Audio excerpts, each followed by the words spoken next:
Welcome to the Inclusion of Special Populations Training 703 KAR 5:070.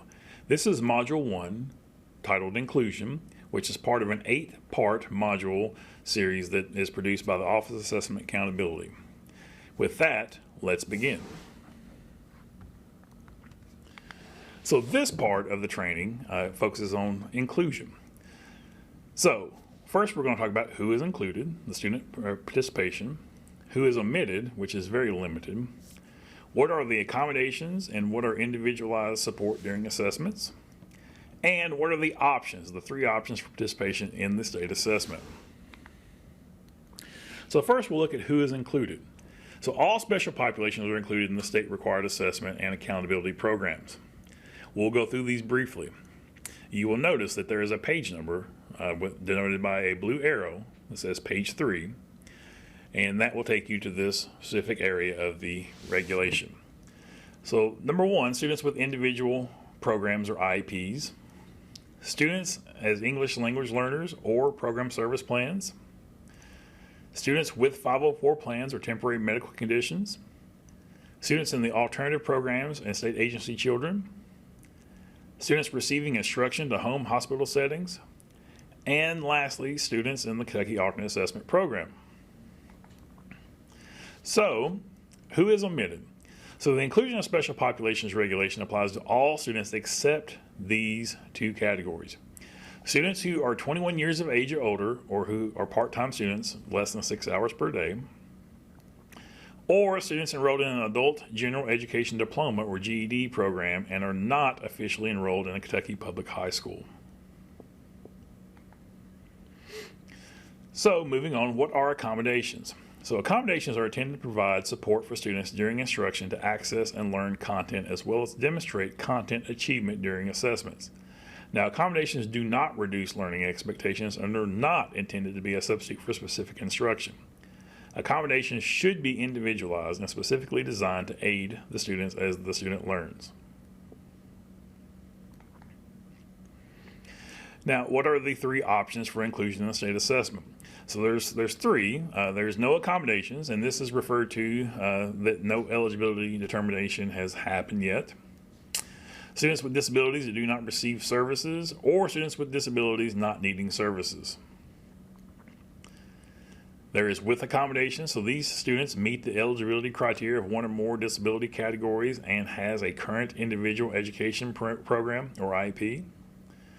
They have a current program service plan or PSP, and they have a current 504 plan.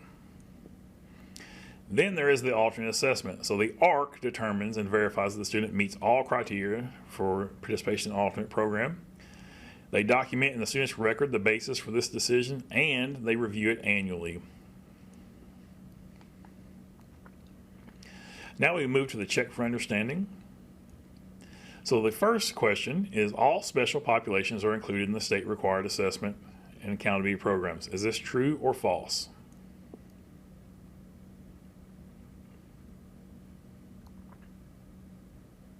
The answer to this one is true.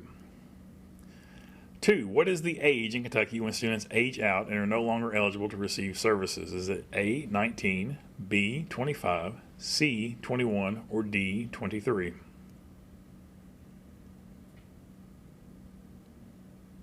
The answer to this one is C, 21. Number 3, there is a significant difference between an accommodation and a modification. Is this true or false?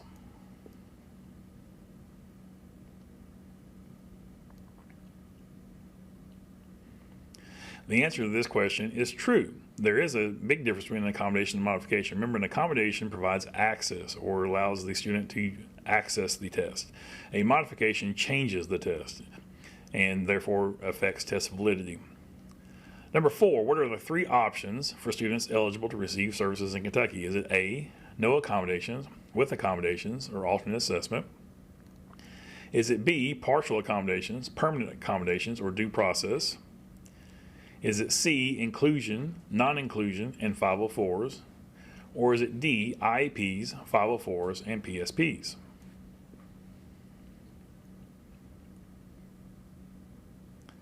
The answer to this question is A, no accommodations, with accommodations, and alternate assessment. Number 5, If a state assessment is modified, it can change the intent of the assessment item and invalidate test questions. Is this true or false?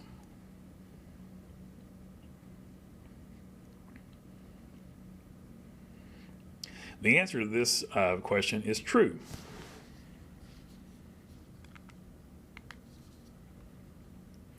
This concludes Module 1 of the Inclusion of Special Populations training series. This module was about inclusion. Our next module, Module 2, will be about general conditions. As always, if you have any questions about this training or any other trainings, please contact KD DAC information at dacinfo@education.ky.gov or call us at 502-564-4394. Thanks.